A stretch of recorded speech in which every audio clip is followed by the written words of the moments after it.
Durante 5 años, pagué cada factura de aquella casa en Madrid, 2.700 euros cada mes, mientras mi marido, Rafael, se tumbaba en el sofá, mirando la televisión con dedos grasientos y mirada vacía.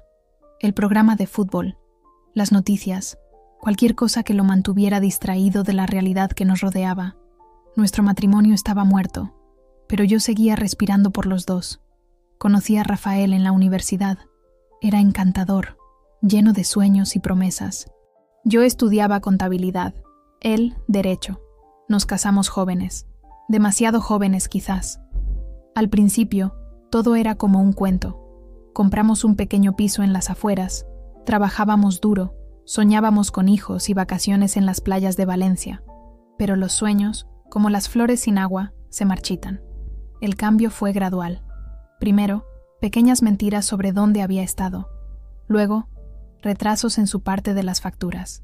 Es temporal, Carmen, me decía. Cuando consiga el ascenso, compensaré todo. El ascenso nunca llegó. Lo que sí llegó fue su madre, doña Soledad, a vivir con nosotros después de la muerte de su esposo.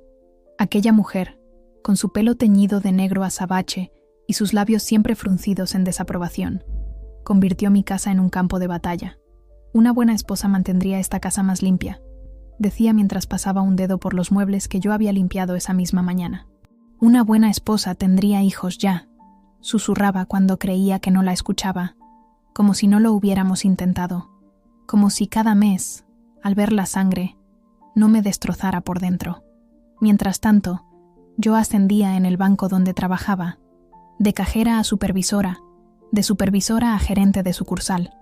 Mi sueldo crecía, y con él, la distancia entre Rafael y yo. Él había abandonado su trabajo en el bufete de abogados. Demasiada presión, dijo, y desde entonces saltaba de trabajo en trabajo, nunca durando más de unos meses en ninguno. Es que no me entienden, Carmen. No valoran mi talento, se quejaba. Yo asentía, cansada, mientras calculaba mentalmente cómo pagaría la hipoteca ese mes. El trabajo en el banco era exigente. Llegaba temprano, salía tarde. Mis compañeras, Lucía y Pilar, me preguntaban por qué seguía con él. Por costumbre, les decía, intentando sonreír. Pero la verdad era más complicada. ¿Cómo explicas que sigues amando el recuerdo de alguien que ya no existe? ¿Cómo confiesas que tienes miedo de estar sola? ¿Cómo admites que, después de tanto tiempo llevando la carga, no sabes quién serías sin ese peso? Los fines de semana eran los peores. Doña Soledad invitaba a sus amigas del club de lectura, un eufemismo para club de chismorreo, y yo tenía que servirles café y pastas mientras ellas me examinaban como a un espécimen raro. ¿Y cuándo vendrán los nietos?, preguntaba doña Margarita, la más cruel de todas. A tu edad, yo ya tenía 3. Rafael nunca me defendía. Se escondía en el estudio, supuestamente buscando trabajo en Internet, aunque el historial del ordenador revelaba horas en páginas de apuestas y juegos en línea. Otra factura que yo pagaba en silencio. Mi alma se fue encogiendo, día tras día, hasta que apenas reconocía a la mujer que me devolvía la mirada en el espejo.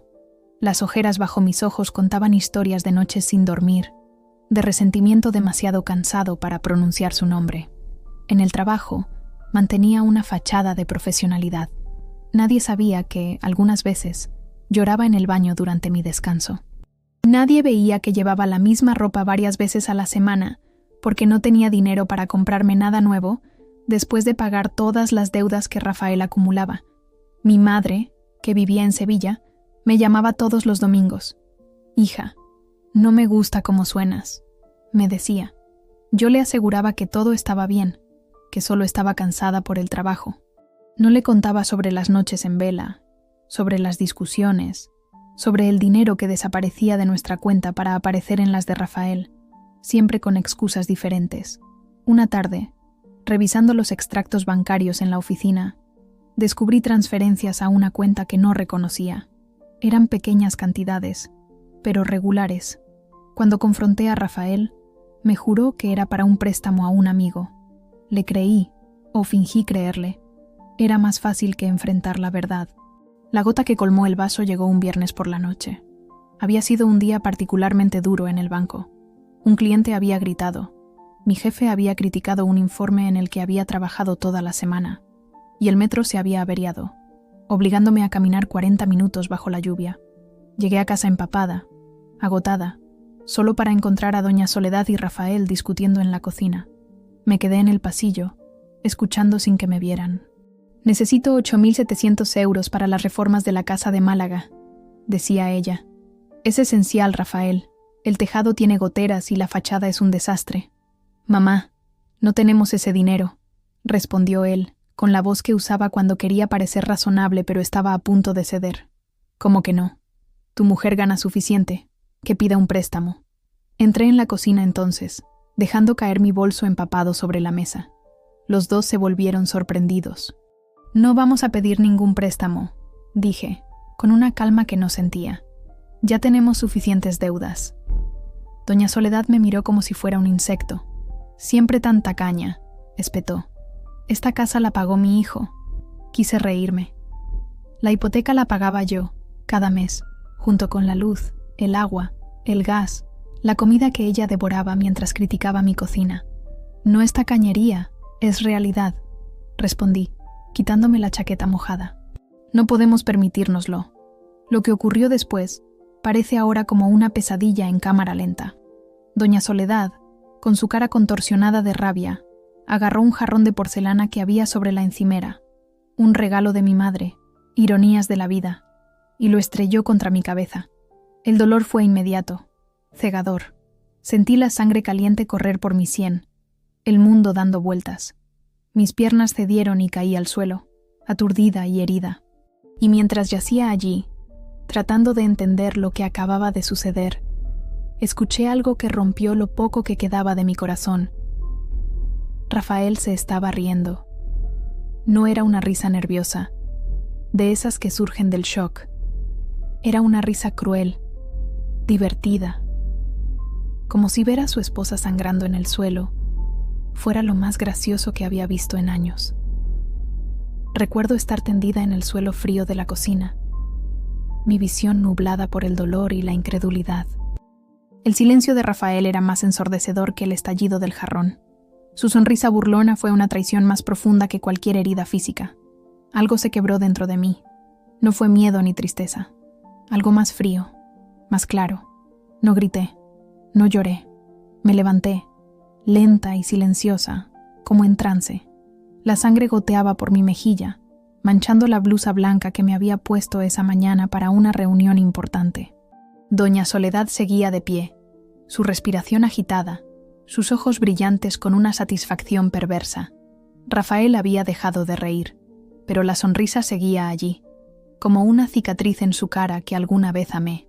«Estás loca», dijo él finalmente, sin moverse para ayudarme. «Mira lo que has provocado». No respondí. No había palabras que pudieran atravesar el abismo que se había abierto entre nosotros. En ese momento, entendí que el amor no es solo un sentimiento que muere.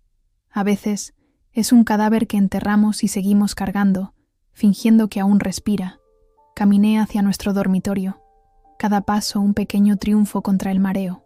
Cerré la puerta suavemente, no con un portazo dramático como en las películas. Esto no era una película, era mi vida, y por primera vez en años sentía que podía escribir el guión. Abrí el armario y saqué una pequeña maleta que tenía escondida detrás de las cajas de zapatos que ya no usaba. La había comprado hacía 6 meses, en un momento de claridad, como quien compra un salvavidas antes de un viaje en barco, esperando no necesitarlo pero preparándose para lo peor.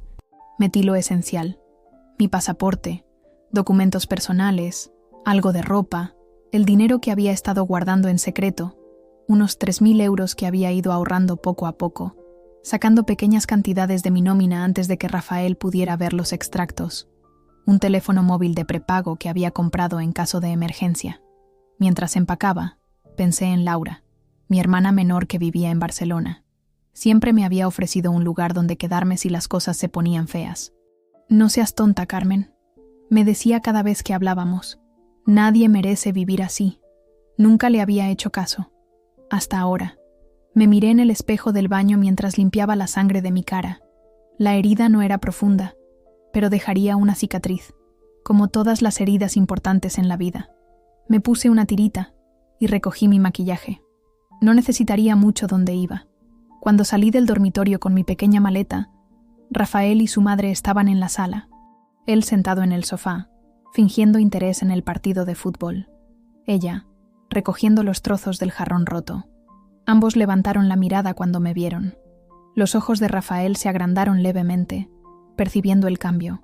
Los labios de doña Soledad se curvaron, listos para lanzar otro insulto, pero seguí caminando. «¿A dónde crees que vas?», preguntó Rafael, con esa voz que usaba cuando quería parecer autoritario pero tenía miedo. No respondí. No merecía mis palabras. No merecía nada de mí. «¡Te está hablando!», chilló doña Soledad. «Contesta cuando mi hijo te habla». Seguí caminando hacia la puerta. Rafael se levantó, bloqueándome el paso. Por un momento, sentí un destello de miedo. Nunca me había golpeado, pero siempre había una primera vez para todo. «Carmen, no seas ridícula», dijo, con una sonrisa forzada. «Ha sido un accidente. Mamá no quería...». «Estás exagerando, como siempre». Lo miré a los ojos. Esos ojos marrones que una vez me parecieron tan cálidos, tan sinceros. Ahora solo veía vacío, y quizás miedo. No miedo de perderme a mí, sino miedo de perder lo que yo proporcionaba. Estabilidad, dinero, alguien a quien culpar. «Apártate», dije. Mi voz sonó extraña, incluso para mí. Tranquila, firme, como si hablara con un extraño. «No puedes irte así», insistió agarrando mi brazo. «¿Qué va a pensar la gente? ¿Qué voy a decir en el trabajo?». Casi me reí. Su trabajo, el que había perdido hace 3 meses, y del que seguía hablando como si existiera. «Suéltame», dije, sin levantar la voz. «O llamaré a la policía». Debió ver algo en mis ojos, porque me soltó como si le quemara. Di un paso hacia la puerta. «Si sales por esa puerta», dijo doña Soledad, «no vuelvas nunca, nunca». Esta vez sí sonreí. Esa es la idea. Abrí la puerta y salí.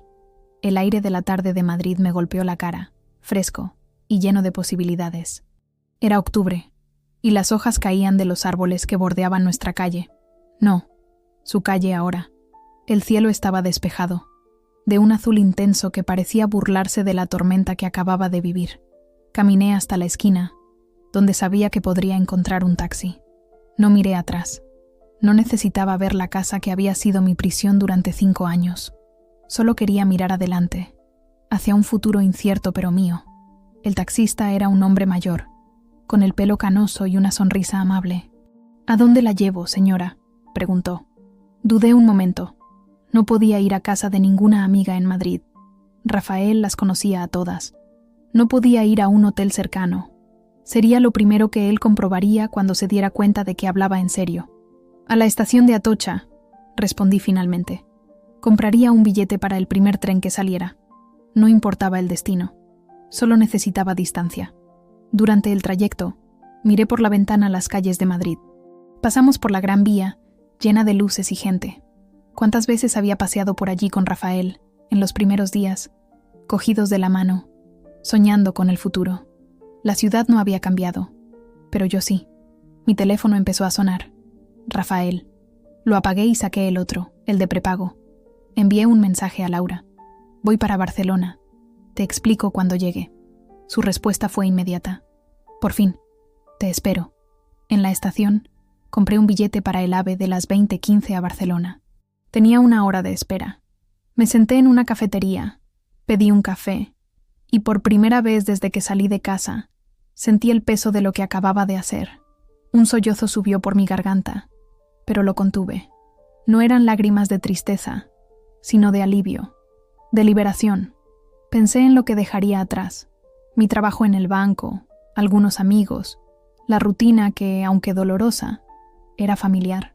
Pero también pensé en lo que ganaría: dignidad, paz, la oportunidad de redescubrirme. Mientras esperaba el tren, una pareja joven se sentó en la mesa de al lado. Se miraban con ese amor nuevo, ese que aún no conoce decepciones. Él le apartó un mechón de pelo de la cara con tanta ternura que tuve que apartar la mirada. Una vez, alguien me había mirado así, o lo había imaginado. El tren llegó puntual. Encontré mi asiento, junto a la ventana, y apoyé la cabeza contra el cristal frío. Cuando el tren empezó a moverse, sentí que algo se aflojaba en mi pecho. No era un final, era un comienzo. El viaje a Barcelona dura unas 3 horas en el AVE. Intenté dormir, pero cada vez que cerraba los ojos, veía la cara de Rafael riendo mientras yo sangraba en el suelo. Abrí mi bolso y saqué un cuaderno pequeño. Empecé a escribir, sin pensar demasiado, dejando que las palabras fluyeran. No era un diario, ni una carta. Era un mapa para el futuro, una lista de todo lo que quería recuperar. Mi sonrisa, mi confianza, mi capacidad de confiar, y una lista de lo que nunca más permitiría.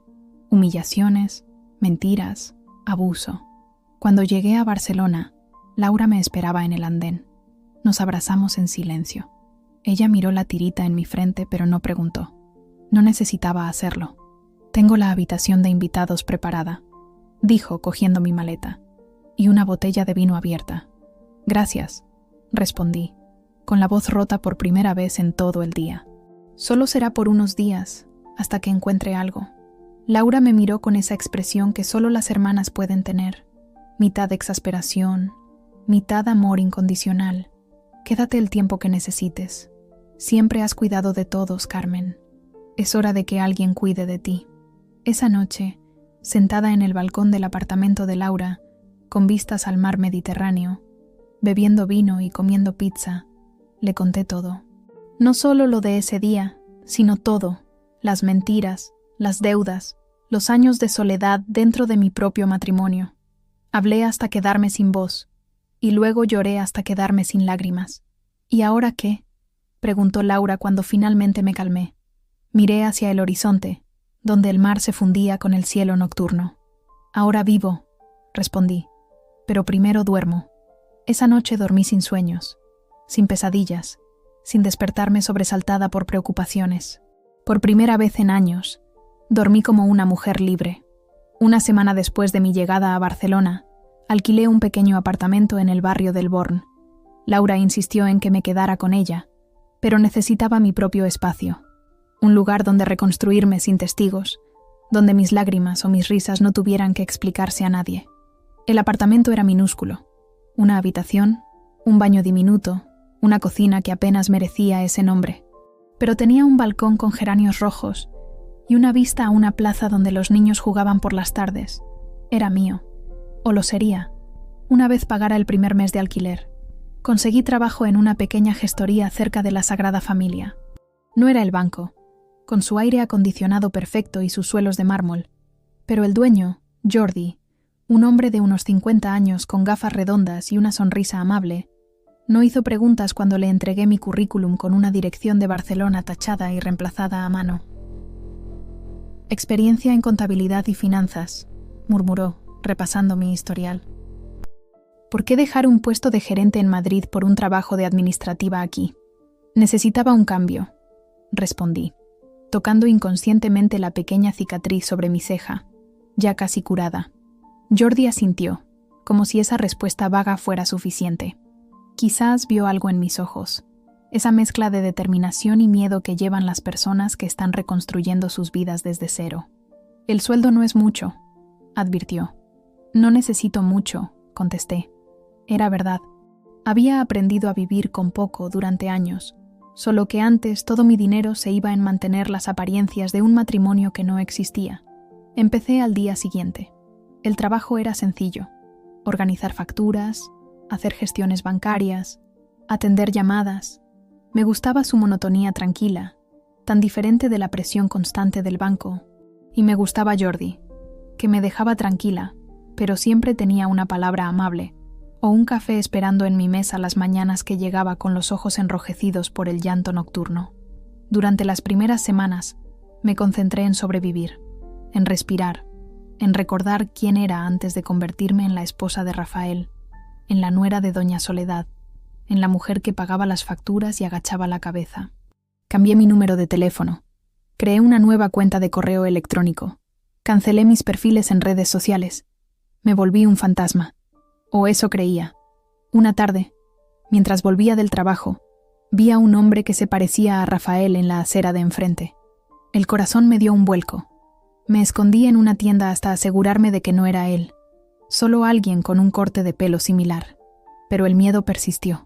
¿Y si me estaba buscando? ¿Y si me encontraba? Esa noche, sentada en mi pequeño balcón, mirando las estrellas apenas visibles por la contaminación lumínica de la ciudad, tomé una decisión. No podía seguir viviendo con miedo. No podía seguir mirando por encima de mi hombro. Necesitaba retomar el control. Laura tenía un amigo, Miguel, que trabajaba en seguridad informática. Le pedí que me presentara, inventando una excusa sobre problemas con mi ordenador. Miguel era un hombre delgado, con barba de varios días y una inteligencia que brillaba en sus ojos claros. Nos encontramos en un café cerca de la playa de la Barceloneta. Laura me dice que necesitas ayuda con tu ordenador, dijo después de los saludos iniciales. Respiré hondo. En realidad, necesito ayuda con algo más complicado. Le conté una versión reducida de mi historia.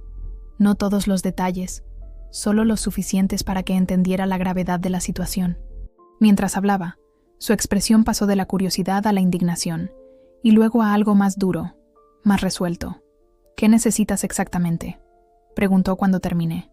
Necesito saber si me está buscando, respondí, y necesito protegerme. Miguel asintió lentamente. Puedo ayudarte con eso, pero lo que me pides está en una zona gris legal. No quiero hacer nada ilegal, aclaré. Solo quiero sentirme segura. Entiendo, dijo, aunque no estaba segura de que realmente lo hiciera. ¿Cómo podría entender alguien el terror de saberse casada? Déjame ver qué puedo hacer. 3 días después, Miguel me envió un correo electrónico con una dirección. Nos encontramos en un pequeño despacho, en un edificio anónimo de l'Eixample. Tenía un ordenador abierto con varias pantallas llenas de código que no entendí.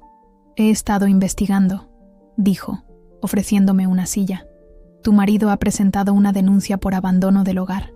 Sentí que el suelo se abría bajo mis pies. ¿Puede hacer eso? Puede intentarlo, respondió Miguel con una sonrisa torcida. Pero no irá a ninguna parte. No has abandonado a ningún menor, y los adultos son libres de irse cuando quieran. Respiré aliviada. Sin embargo, continuó, ha estado haciendo preguntas. Llamó a tu antiguo trabajo en el banco. Ha contactado con algunas de tus amigas en Madrid. ¿Cómo sabes todo esto? Miguel desvió la mirada. Es mejor que no lo sepas. Digamos que tengo acceso a cierta información. No insistí. Parte de mí no quería saber hasta dónde llegaban sus habilidades para conseguir información. También he encontrado algo más, dijo, girando la pantalla hacia mí. Tu marido no es tan limpio como parece. En la pantalla había extractos bancarios, transferencias, documentos escaneados. Al principio no entendí lo que veía. Luego, lentamente, las piezas encajaron. ¿Está desviando dinero?, pregunté, aunque ya conocía la respuesta. De la empresa para la que supuestamente trabaja, confirmó Miguel. Ha estado falsificando facturas, creando proveedores fantasma.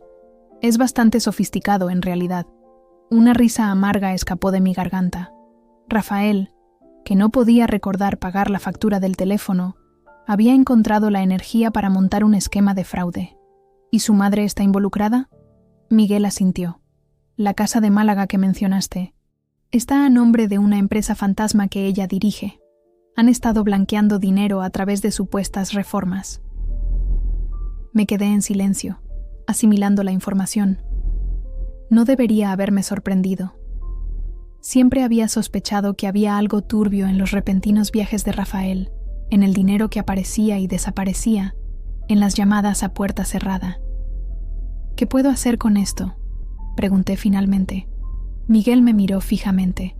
Legalmente, podrías denunciarlo. Tengo suficientes pruebas para iniciar una investigación. ¿Y extralegalmente? Una sonrisa lenta se extendió por su rostro. Eso depende de lo que quieras conseguir. Lo que quería era complicado. No buscaba venganza exactamente. La venganza es caliente, impulsiva. Lo que yo sentía era algo más frío, más calculado. Quería justicia. Quería que sintieran lo que yo había sentido. Impotencia, humillación, miedo. Quería que supieran lo que significa perderlo todo. Quiero que paguen, dije finalmente. No solo legalmente. Quiero que sientan miedo. Miguel asintió, como si hubiera estado esperando esa respuesta. Podemos empezar enviando información anónima a su empresa. Un correo electrónico detallando el fraude, con pruebas suficientes para que no puedan ignorarlo, pero no tantas que se pregunten de dónde vienen. Era un comienzo, pero no era suficiente. ¿Y la casa?, pregunté. ¿La de Madrid? ¿Qué pasa con ella? ¿A nombre de quién está? Miguel tecleó algo en su ordenador. A nombre de los dos. Es ganancial. Una idea comenzó a formarse en mi mente. ¿Podría venderla sin que él lo supiera? Miguel levantó una ceja. No legalmente. Necesitarías su firma. ¿Y si tuviera su firma? Se recostó en su silla, estudiándome. Carmen, cuidado con lo que estás sugiriendo. No estaba sugiriendo nada ilegal. No exactamente. Durante nuestro matrimonio, Rafael me había dado poderes notariales para gestionar asuntos financieros. Lo había hecho por pereza, para no tener que ocuparse de papeleo. Nunca los había revocado. Tengo poderes, expliqué. Podría vender mi mitad y complicarle mucho la vida, completó Miguel entendiendo mi plan. Especialmente si encuentra un comprador difícil. Durante las siguientes semanas, Miguel y yo trabajamos en silencio. Él, desde su ordenador, rastreando cada movimiento financiero de Rafael y su madre. Yo, desde mi apartamento, planificando cada paso con la meticulosidad de quien ha aprendido a sobrevivir siendo invisible. Primero, el correo anónimo a la empresa de Rafael. Luego, pequeñas filtraciones de información a personas clave. Un inspector de Hacienda que Miguel conocía, un periodista especializado en fraudes corporativos, incluso un antiguo compañero de Rafael que siempre había sospechado de sus métodos. No firmé nada. No dejé rastro. Solo planté semillas y esperé a que crecieran. Mientras tanto, contacté con un abogado en Madrid, usando mi nombre de soltera y una dirección temporal. Le expliqué que quería vender mi parte de una propiedad compartida con mi marido, del que estaba separada. El abogado, un hombre mayor con ojos cansados y manos nervudas, me explicó mis opciones. Puede ser complicado si él no quiere vender, advirtió. No se preocupe por eso, respondí. Lo que necesito saber es si puedo elegir a quién vendo mi parte. Podía, y lo hice. Encontré un comprador perfecto, una inmobiliaria conocida por sus tácticas agresivas para desalojar a inquilinos no deseados cuando querían renovar edificios antiguos. Les vendí mi mitad de la casa a un precio reducido, con una única condición. Querían la casa entera, y tendrían que negociar con Rafael para conseguir su mitad. 3 meses después de mi huida de Madrid, estaba lista para dar el golpe final. No sería yo quien lo daría directamente. Solo había preparado el escenario, colocado las piezas. Ahora solo quedaba esperar y ver cómo caía el telón. Una tarde, mientras tomaba un café en una terraza del Paseo de Gracia, mi teléfono sonó. Era un número desconocido. Dudé antes de contestar. ¿Carmen? La voz de Rafael sonaba desesperada, rota, tan diferente de la risa cruel que recordaba. ¿Cómo has conseguido este número?, pregunté, manteniendo la voz firme aunque el corazón me latía con fuerza. Eso no importa. Carmen, tienes que ayudarme. La policía ha estado aquí. Me acusan de fraude. Y hay unos tipos que dicen que han comprado tu parte de la casa y que tengo un mes para irme, o comprarles mi mitad al doble de su valor. Sentí una calma extraña, como si estuviera flotando por encima de la escena, observándola desde lejos. ¿Y qué quieres que haga?, pregunté. Ayudarme. Decirles que es un error. Tú sabes que yo no... No, le interrumpí. No sé nada de ti, Rafael. Hace 3 meses que no sé nada de ti. Y así es como quiero que siga siendo.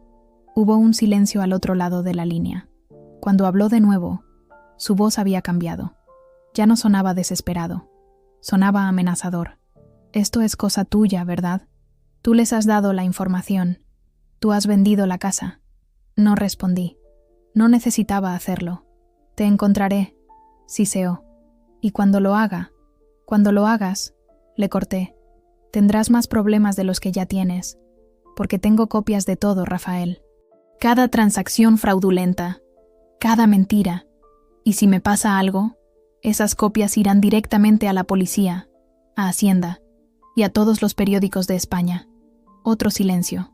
Podía imaginar su cara, esa mezcla de rabia y miedo que siempre mostraba cuando perdía el control de una situación. No puedes hacerme esto, dijo finalmente, con voz casi infantil. Soy tu marido. Ya no, respondí, y nunca más volverás a hacerlo. Colgué y bloqueé su número. Luego, terminé mi café, pagué y caminé hacia mi apartamento en el Born, donde los geranios rojos florecían en el balcón bajo el sol de Barcelona. Por primera vez en mucho tiempo, sonreí sin esfuerzo. No era felicidad, exactamente. Era algo más complejo, más profundo. Era la certeza de que, finalmente, había recuperado el control de mi vida. 6 meses después de mi huida, regresé a Madrid. No fue una decisión impulsiva.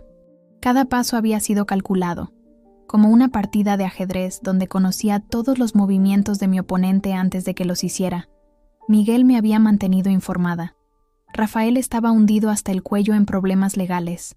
La empresa había presentado una denuncia formal tras descubrir el fraude. Hacienda había abierto una investigación. La inmobiliaria presionaba cada día más para conseguir la casa completa, amenazando con medidas legales si no vendía su parte. ¿Estás segura de que quieres hacer esto?, me preguntó Laura por teléfono la noche antes de mi viaje. Podrías dejar que la justicia siga su curso. No necesitas verlo en persona. Quizás tenía razón, pero algo dentro de mí necesitaba cerrar el círculo. Necesitaba mirarles a la cara, no por venganza, sino por mí misma, para demostrarme que ya no les temía. Estaré bien, le aseguré. Solo serán unos días. Llegué a Madrid en un tren de media tarde. La ciudad me recibió con una llovizna fina, como si llorara por lo que estaba a punto de suceder. Alquilé una habitación en un pequeño hotel cerca de Gran Vía, lejos de nuestro antiguo barrio. No quería arriesgarme a encontrarme con Rafael o doña Soledad por casualidad. Esa primera noche, no dormí. Me quedé mirando el techo, repasando mentalmente cada detalle del plan. No era un plan complicado.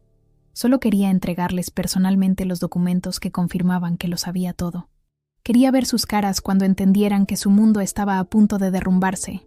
A la mañana siguiente, me vestí con cuidado. Elegí un traje negro que había comprado especialmente para la ocasión. Era sobrio, elegante, poderoso. Me recogí el pelo en un moño apretado y me puse unos pendientes de plata que habían pertenecido a mi abuela. Nada ostentoso. Nada que sugiriera triunfo o celebración, solo determinación. Cogí un taxi hasta la casa, nuestra casa, mi antigua prisión. El barrio no había cambiado. Los mismos árboles, las mismas aceras, los mismos vecinos paseando a sus perros. Era extraño cómo todo podía parecer igual cuando yo era una persona completamente diferente. El taxi se detuvo frente a la casa. Pagué y me quedé un momento observándola desde la acera. Parecía más pequeña de lo que recordaba, más ordinaria. Las cortinas estaban corridas, como si la casa misma quisiera esconderse de las miradas curiosas. Respiré hondo y caminé hasta la puerta. Tenía un maletín en la mano con todos los documentos, extractos bancarios, facturas falsificadas, pruebas del fraude sistemático, la documentación de la venta de mi parte de la casa y una carta de mi abogado informando a Rafael que había iniciado los trámites de divorcio. Llamé al timbre. El sonido resonó dentro, familiar y extraño a la vez. Esperé, con el corazón latiendo fuerte pero regular. No era miedo lo que sentía, era anticipación. La puerta se abrió lentamente. Y allí estaba ella, doña Soledad. Su pelo teñido de negro parecía más artificial que nunca, contrastando con la palidez enfermiza de su rostro. Llevaba una bata de estar por casa, algo impensable para una mujer que solía vestirse como para una boda, incluso para ir a comprar el pan. Sus ojos se abrieron de par en par al verme. Su mano voló a su boca. Retrocedió como si hubiera visto un fantasma. ¿Qué haces aquí?, preguntó, con la voz fina y seca. No respondí inmediatamente. Entré sin esperar invitación, cerrando la puerta tras de mí. La casa olía a cerrado, a comida vieja, a desesperación. El salón, que yo mantenía impecable, estaba desordenado. Periódicos viejos sobre la mesa, tazas de café a medio terminar, una manta arrugada en el sofá. ¿Dónde está Rafael?, pregunté, dejando mi maletín sobre la mesa. No está, respondió ella, recuperando algo de su habitual hostilidad. Y si lo estuviera, no querría verte. Sonreí levemente. Eso no importa. Tarde o temprano tendrá que verme. O al menos ver esto. Abrí el maletín y saqué el primer sobre. Contenía copias de los extractos bancarios que demostraban el fraude. Se lo tendí. «¿Qué es esto?», preguntó sin cogerlo. «La verdad», respondí simplemente. «Toda la verdad que ustedes dos han estado ocultando». Dejé el sobre la mesa y saqué el segundo. Este contenía la documentación de la venta de mi parte de la casa. «¿Sabías que he vendido mi mitad de esta casa?», continué, con voz tranquila. «A una inmobiliaria, Ares Inversiones. ¿Te suena? Son bastante conocidos por sus métodos persuasivos». Doña Soledad palideció aún más, si eso era posible. «No puedes hacer eso. Esta casa es de Rafael. Él la pagó». Negué con la cabeza. «No, Soledad. Esta casa la pagué yo. Cada cuota, cada factura, mientras tu hijo gastaba el dinero en juegos de azar y en mantener sus esquemas fraudulentos. Y ahora, legalmente, la mitad es de Ares Inversiones». Sus piernas comenzaron a temblar. Se apoyó en el respaldo de una silla para no caer. Por un momento, sentí una punzada de compasión. Era una mujer mayor, después de todo. Pero entonces recordé el jarrón estrellándose contra mi cabeza, la sangre, la risa de Rafael, y la compasión se evaporó. «Y hay más», continué, sacando el tercer sobre.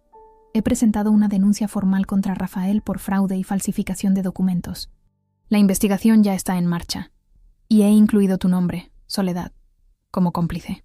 «¡Mientes!», gritó, pero su voz temblaba. «No tienes pruebas». Le tendí el sobre. Esta vez lo cogió con dedos temblorosos. Lo abrió y empezó a revisar los documentos. Vi cómo sus ojos se agrandaban al reconocer las firmas, los números, los esquemas que habían creado creyéndose intocables. Esto es, balbuceó. «La verdad», completé. «Y hay copias en manos de mi abogado, de la policía y de Hacienda». Se dejó caer en la silla, derrotada. Por primera vez desde que la conocía, doña Soledad parecía pequeña, vulnerable. Las lágrimas comenzaron a correr por sus mejillas, arruinando el maquillaje excesivo que llevaba incluso en casa. «¿Por qué?», preguntó, con voz rota. «¿Por qué nos haces esto?». La pregunta me sorprendió. Realmente no lo entendía. Realmente creía que después de todo lo que me habían hecho, yo simplemente desaparecería sin más. «No les estoy haciendo nada», respondí con calma. «Solo estoy dejando que la verdad salga a la luz. Son ustedes quienes se hicieron esto a sí mismos». En ese momento, escuchamos la puerta principal abrirse, pasos en el pasillo, y allí estaba él, Rafael, más delgado que la última vez que lo vi, con barba de varios días, ojeras profundas, una sombra del hombre que había sido.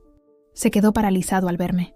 Por un instante, vi pasar por sus ojos todas las emociones: sorpresa, miedo, ira, y finalmente, una especie de resignación.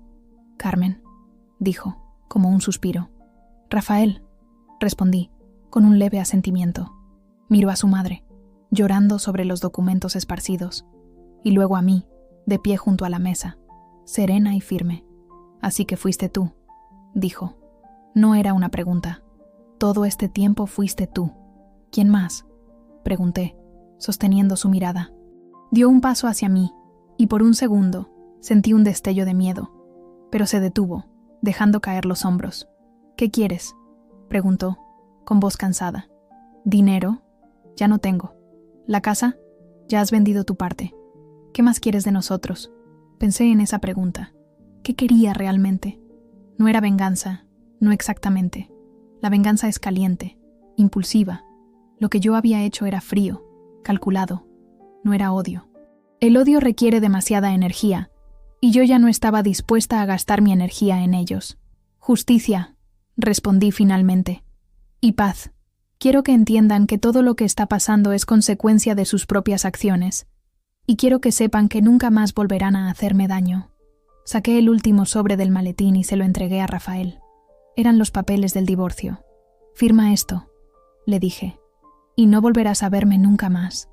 Tomó el sobre con manos temblorosas. Lo abrió.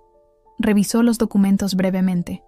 Parecía derrotado, como un boxeador que sabe que ha perdido pero aún debe aguantar hasta que suene la campana. «¿Tienes un bolígrafo?», preguntó, con voz apenas audible. Saqué uno de mi bolso y se lo tendí. Firmó cada página sin leerlas, como quien firma su propia sentencia sabiendo que es inevitable. Cuando terminó, recogí los documentos y los guardé cuidadosamente en mi maletín. No había más que decir. No había insultos que lanzar, ni reproches que hacer. Todo estaba dicho en esos papeles, en esas pruebas, en ese momento de verdad desnuda. Me dirigí hacia la puerta. Antes de salir, me volví una última vez. Rafael seguía de pie en el mismo lugar, como una estatua. Doña Soledad sollozaba silenciosamente en la silla. «Adiós», dije, y salí, cerrando la puerta suavemente tras de mí. Afuera, el sol había salido. La llovizna había cesado, dejando el aire limpio y fresco. Respiré profundamente, sintiendo cómo un peso se levantaba de mis hombros. No era felicidad lo que sentía, era algo más profundo, más completo. Era libertad. Al día siguiente de mi visita a la casa, me senté en una cafetería de la Plaza Mayor. Pedí un café con leche y un croissant que apenas probé. Desde allí podía ver el bullicio turístico, las palomas disputándose migas de pan, los camareros yendo y viniendo con bandejas cargadas. La vida continuaba, ajena al pequeño terremoto que yo había provocado. Mi teléfono vibró con un mensaje de Miguel. «Está hecho. Mira las noticias». Abrí el navegador en mi móvil y busqué noticias locales de Madrid. No tuve que buscar mucho. Un titular destacaba en la portada digital del País: «Detenido empresario madrileño por presunto fraude fiscal y falsificación de documentos».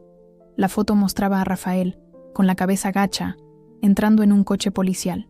No sentí la satisfacción que esperaba. Tampoco remordimiento.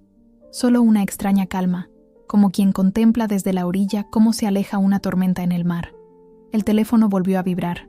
Era Laura. «¿Estás bien? Lo he visto en las noticias».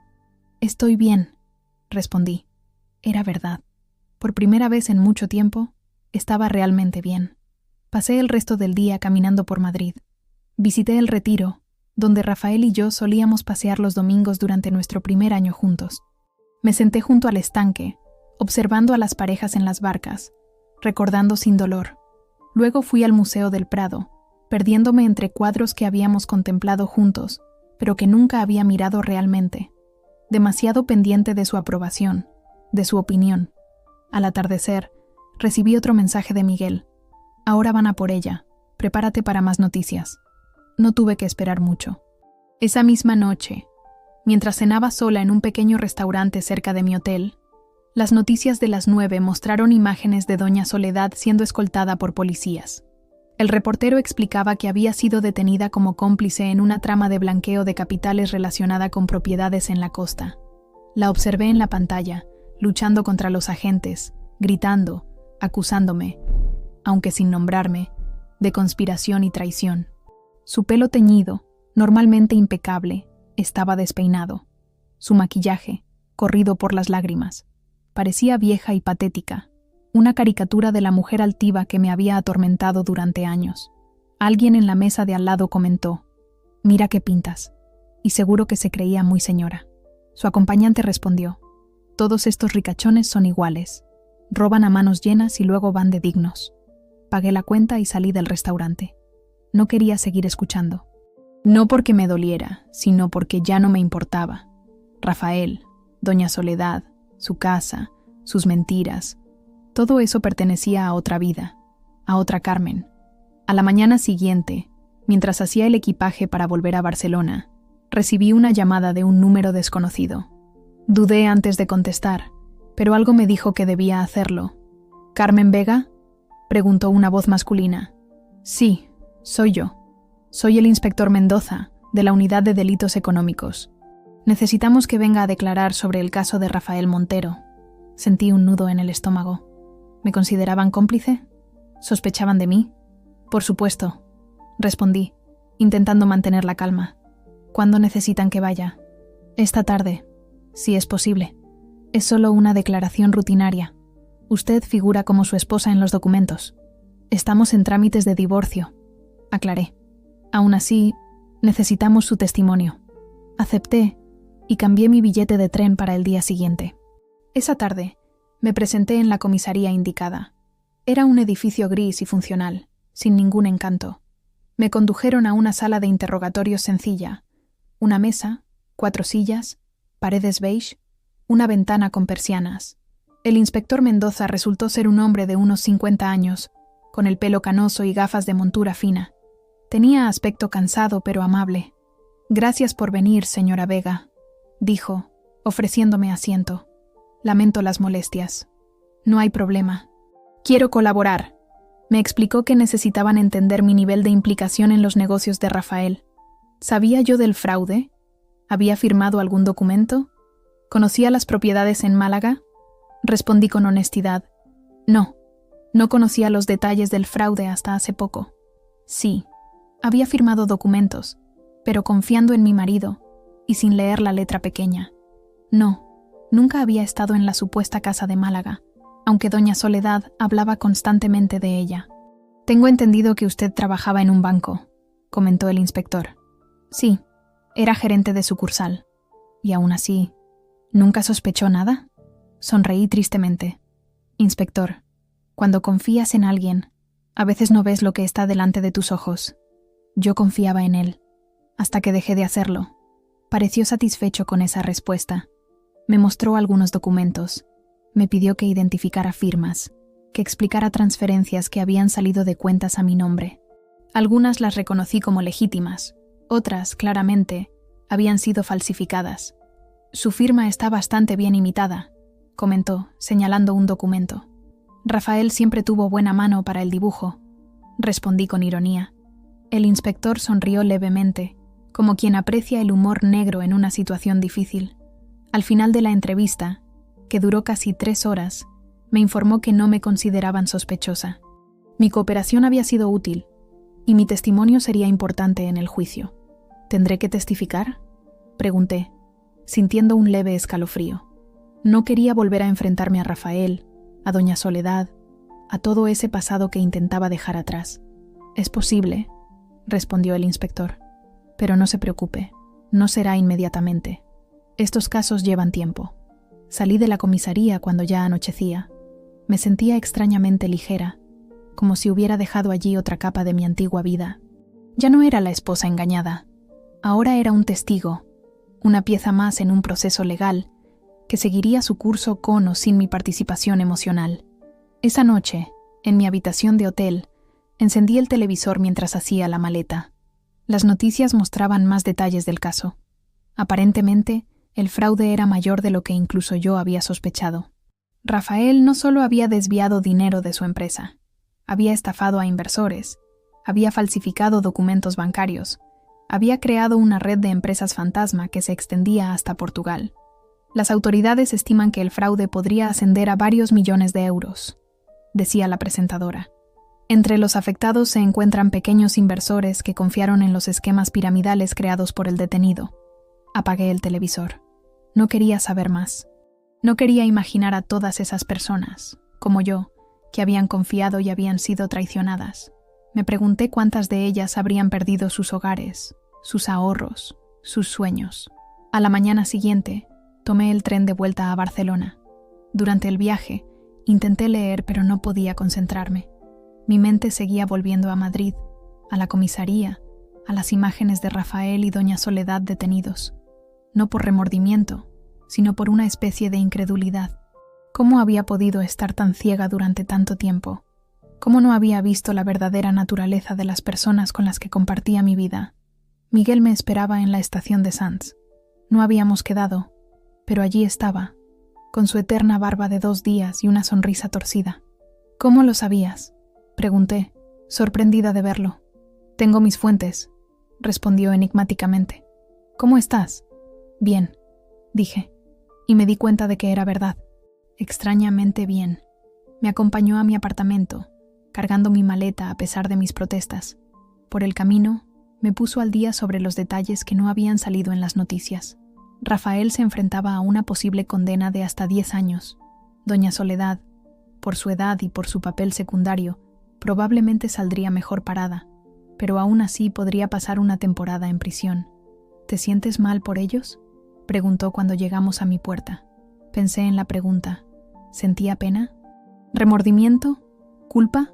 No, respondí finalmente. No les deseo mal, pero tampoco les deseo bien. Simplemente no siento nada por ellos. Miguel asintió, como si entendiera perfectamente. Quizás lo hacía. Había algo en él, una calma ante la justicia impartida, que sugería que tal vez él también había ajustado cuentas con su pasado en algún momento.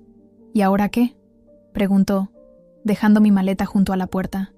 Ahora vivo, respondí, repitiendo las palabras que le había dicho a Laura meses atrás, pero esta vez tenían un significado diferente. Ya no era solo una declaración de intenciones, era una realidad.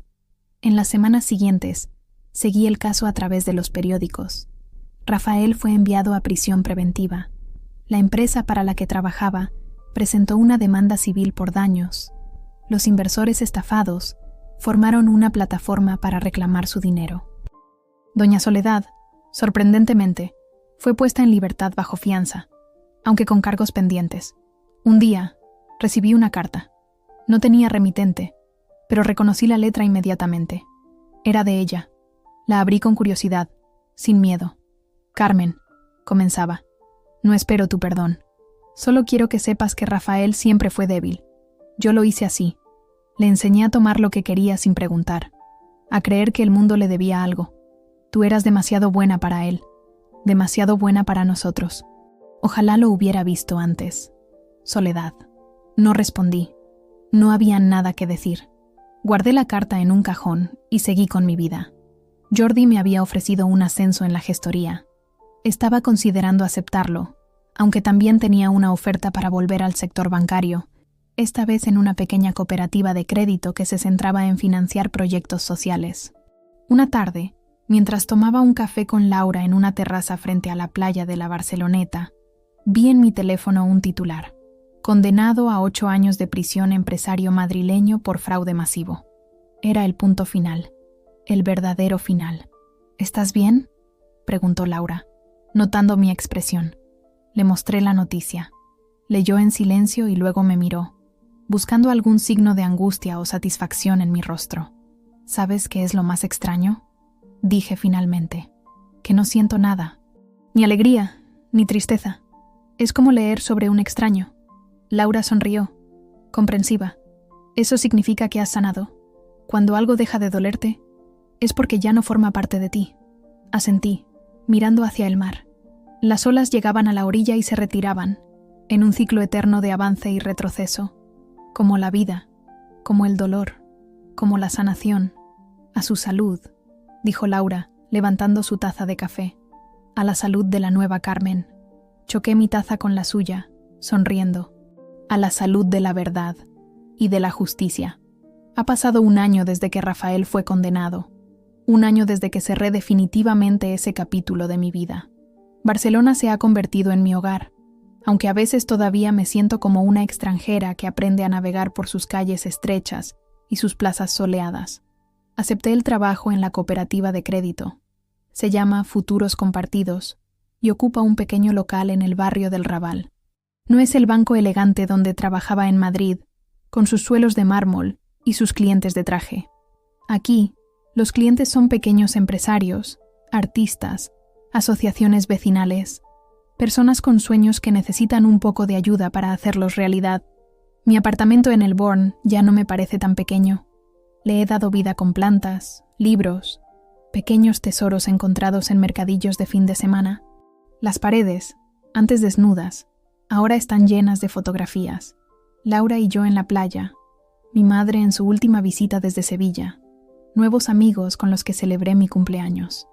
Una de esas fotografías me la envió Miguel hace unos meses. Es un recorte de periódico, enmarcado, un pequeño artículo sobre una fundación que ayuda a mujeres que han sufrido violencia económica. No menciona mi nombre, porque pedí específicamente que no lo hiciera, pero fue creada con parte del dinero que recuperé en el divorcio y con la venta de algunos activos que Rafael había escondido y que Miguel, con sus habilidades informáticas, ayudó a localizar. La fundación, que llamamos simplemente Nuevo Comienzo, ofrece asesoramiento legal, apoyo psicológico y, lo más importante, formación financiera. Enseñamos a mujeres atrapadas en relaciones abusivas a reconocer señales de abuso económico, a proteger sus recursos, a crear planes de escape viables. Yo misma imparto algunos talleres los fines de semana, compartiendo mi experiencia sin revelar todos los detalles. Es extraño cómo funciona la vida. Funciona. Todo lo que aprendí durante esos años de matrimonio, a gestionar dinero en situaciones imposibles, a planificar en secreto, a sobrevivir, ahora se ha convertido en conocimiento valioso que puedo compartir con otras. El dolor se ha transformado en propósito. Esta mañana, mientras me preparaba para el trabajo, me detuve frente al espejo del baño. Hace un tiempo, evitaba mi propio reflejo. No quería ver a la mujer en la que me había convertido. Ojos apagados, sonrisa forzada, hombros caídos por el peso de una vida que no me pertenecía. Hoy, la mujer que me devolvió la mirada era diferente. El cabello, que antes llevaba siempre recogido porque a Rafael le gustaba así, ahora cae libre sobre mis hombros. Las arrugas alrededor de mis ojos hablan de risas genuinas, no de noches de llanto. Y la pequeña cicatriz sobre mi ceja izquierda, resultado del jarrón que doña Soledad me arrojó, ya no es un recordatorio doloroso, sino una marca de supervivencia. Me toqué la cicatriz suavemente. A veces, cuando conozco a alguien nuevo, me preguntan por ella. Antes mentía. Un accidente infantil, una caída tonta. Ahora digo la verdad, o al menos parte de ella. Una lección que aprendí. Respondo. Si la persona merece mi confianza, quizás le cuente más. Si no, esa pequeña verdad es suficiente. El teléfono sonó, interrumpiendo mi contemplación. Era Martín, mi jefe en la cooperativa. «Carmen, buenos días», dijo con su habitual energía. «Tenemos una reunión con la Asociación de Comerciantes del barrio. ¿Podrías venir un poco antes? Quieren discutir un proyecto de financiación colectiva y creo que tus ideas sobre microcréditos serían perfectas». «Claro», respondí. «Estaré allí en media hora». Me vestí rápidamente, eligiendo un vestido azul que había comprado en un pequeño boutique cercano. Era sencillo, pero elegante, perfecto para una reunión profesional, pero también para la cena que tenía más tarde con Miguel. Miguel y yo todavía estamos definiendo lo que somos. Más que amigos, menos que una pareja formal. Nos tomamos las cosas con calma, ambos cargando con pasados complicados, ambos aprendiendo a confiar de nuevo. A veces pienso que es precisamente esa cautela compartida lo que nos une. Entendemos los silencios del otro, respetamos los espacios, no forzamos confesiones. Salí a la calle, y el sol de junio me recibió cálido y brillante. Barcelona en verano es un festival de luz y color. Los turistas inundan la Rambla, los locales escapan a las playas cercanas, las terrazas se llenan de risas y conversaciones en docenas de idiomas diferentes. Caminé hacia el metro, saludando a Josep, el dueño del pequeño café de la esquina donde compro mi desayuno casi cada mañana. Me llamó por mi nombre y me tendió un café para llevar sin que lo pidiera. Estos pequeños rituales, estas conexiones cotidianas, son los hilos invisibles que me han anclado a esta nueva vida. En el vagón del metro, entre la multitud matutina de trabajadores y estudiantes, pensé en cómo había cambiado mi vida en poco más de un año. De ser una prisionera en una casa elegante, había pasado a ser libre en un apartamento diminuto. De mantener a un marido que me despreciaba, a mantenerme solo a mí misma, pero con dignidad, de sobrevivir a vivir plenamente. La reunión en la cooperativa fue un éxito. La Asociación de Comerciantes quería crear un fondo común para renovar las fachadas de sus tiendas y mejorar la iluminación de la calle. Era un proyecto modesto pero importante para el barrio. Les propuse un sistema de microcréditos cruzados, donde cada comerciante avalaba a otros dos, creando una red de confianza y responsabilidad compartida. «Es brillante», dijo Martín, cuando los comerciantes se fueron, entusiasmados con la idea. «Exactamente el tipo de soluciones creativas que necesitamos aquí». Sonreí, agradecida por el reconocimiento. En mi antiguo banco, mis ideas rara vez eran escuchadas. Aquí, formaban la base de nuestro trabajo diario. A mediodía, almorcé con Elena, una compañera que se había convertido en amiga. Mientras compartíamos una ensalada en una pequeña plaza cercana, me contó sobre su último viaje a Galicia, su tierra natal.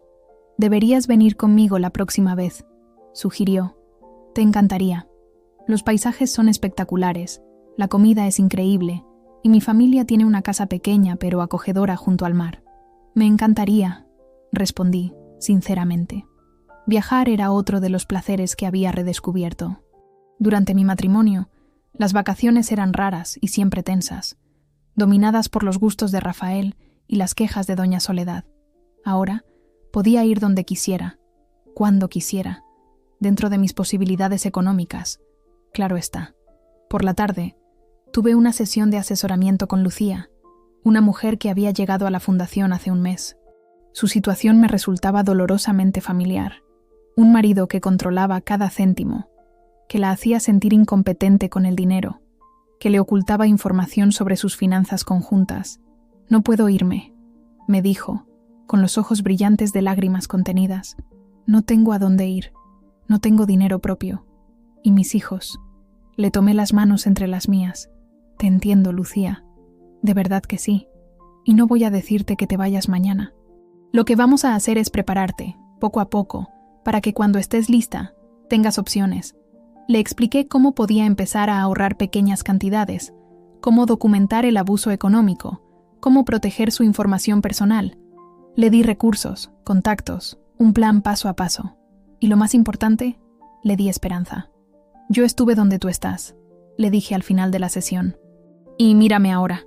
Cuando se fue, más calmada y con un brillo de determinación en los ojos, sentí esa mezcla de tristeza y satisfacción que siempre acompaña este trabajo. Tristeza por el sufrimiento que aún existe. Satisfacción por poder ofrecer un camino hacia la libertad. En la cena con Miguel, en un pequeño restaurante de l'Eixample, le conté sobre Lucía. Me recordó tanto a mí misma, dije, removiendo distraídamente mi copa de vino. Esa sensación de estar atrapada, de no ver salida. Miguel me observó con esos ojos claros y perceptivos que parecían ver más allá de las palabras. Pero tú encontraste una salida, respondió. Y ahora estás ayudando a otras a encontrar la suya. Sonreí, agradeciendo su forma de simplificar lo complejo, de iluminar lo oscuro. ¿Sabes qué es lo más difícil de explicar? Continué. Que el control económico es solo una parte del problema. Lo que realmente te destruye es cómo te hace sentir. Inútil, dependiente, atrapada en una red que tú misma has ayudado a tejer con tu silencio y tu miedo. Miguel asintió, dándome espacio para expresar pensamientos que rara vez compartía con otros. Por eso tu trabajo es tan importante, dijo después de un momento. No solo les das herramientas prácticas, les devuelves su voz. Quizás tenía razón. Quizás eso era lo que realmente hacía. Ayudar a otras mujeres a recuperar su voz, su poder, su sentido de valía. Después de la cena, caminamos por las calles iluminadas de Barcelona. Era una noche cálida, con ese aire suave que invita a pasear sin rumbo, a descubrir rincones nuevos en una ciudad que ya conoces. Miguel me tomó de la mano con naturalidad, y yo no la retiré. Era un gesto simple pero significativo. Una pequeña rendición a la posibilidad de confiar de nuevo, de amar de nuevo, quizás. ¿Sabes lo que me gusta de ti, Carmen?, preguntó de repente, deteniéndose frente a una pequeña fuente en una plaza escondida. ¿Mi irresistible encanto?, bromeé, para ocultar el leve nerviosismo que sentía. Sonrió, pero sus ojos permanecieron serios. Tu fuerza, no la que muestras al mundo, aunque esa también es impresionante. Me refiero a la silenciosa, la que te permitió sobrevivir, la que te trajo hasta aquí. Sus palabras me conmovieron más de lo que quería admitir, porque entendía, sin que yo tuviera que explicarlo, que mi fortaleza no había nacido de la ira o del deseo de venganza, sino de la necesidad más básica de sobrevivir y, eventualmente, de florecer. Gracias, dije simplemente, porque no había más palabras necesarias. Esa noche, de vuelta en mi apartamento, me detuve nuevamente frente al espejo. La mujer que me miraba había cambiado durante el día, como cambiamos todos, imperceptiblemente, con cada experiencia, cada conversación, cada decisión.